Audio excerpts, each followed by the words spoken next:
ചാലക്കുടി അതിരപ്പള്ളിയിൽ മസ്തകത്തിൽ പരിക്കേറ്റ കാട്ടാന KSRTCയുടെ ബസ് തടഞ്ഞു. വിറ്റിലപ്പാറ ഏഴാറ്റുമുഖം പാതയിലാണ് 15 മിനിറ്റ് നേരം ആന വാഹനങ്ങൾ തടഞ്ഞത്. ആന ഏഴാറ്റുമുഖത്ത് നിലയുറപ്പിച്ചതിൻ്റെ പുതിയ ദൃശ്യങ്ങൾ നമുക്ക് കിട്ടി. ആ ദൃശ്യങ്ങൾ ഇപ്പോൾ ഒന്ന് കാണിച്ചു തരാം.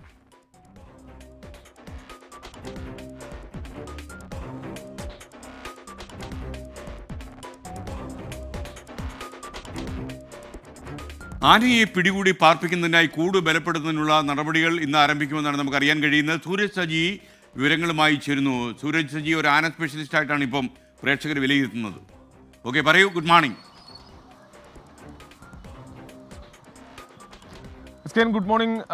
ഈ ആന ഇന്ന് രാവിലെ 5:45 കൂടിയാണ് വിറ്റിലപ്പാറ ഏഴാറ്റുമുഖം പാതയിൽ KSRTC ബസ് തടഞ്ഞിട്ടത്. 15 മിനിറ്റ് നേരം ഈ ബസ് തടഞ്ഞിട്ടു. പിന്നീട് ആന തന്നെ സ്വമേധയാ ഈ പാതയിൽ നിന്ന് മാറുകയായിരുന്നു.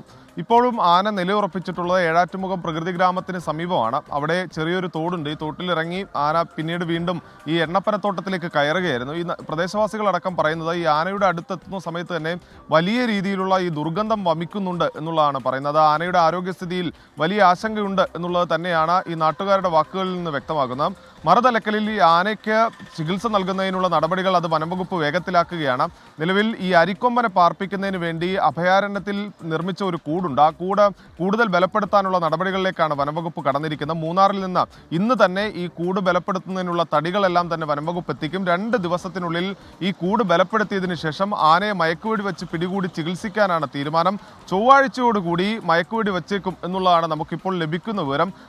തിങ്കളാഴ്ച വയനാട്ടിൽ നിന്ന് 2 കുങ്കിയാനകളെ അടക്കം എത്തിച്ച് ചൊവ്വാഴ്ച രാവിലെ തന്നെ ദൗത്യം തുടങ്ങി ആനയെ കോടനാട്ട് എത്തിച്ച് പിന്നീട് ചികിത്സ നൽകാനുള്ള ഒരു നീക്കത്തിലേക്ക് കടന്നിരിക്കുന്നു. എന്തായാലും കൂട് ബലപ്പെടുത്തുന്നതിനുള്ള നടപടികളും വനംവകുപ്പ് വളരെ ശക്തമാക്കുന്നുണ്ട്. നാളെ തന്നെ ഈ കൂട് നിർമ്മാണം അടക്കം ആരംഭിക്കും എന്നുള്ളതാണ് വനംവകുപ്പ് വ്യക്തമാക്കിയിരിക്കുന്നത്. Okay, thank U.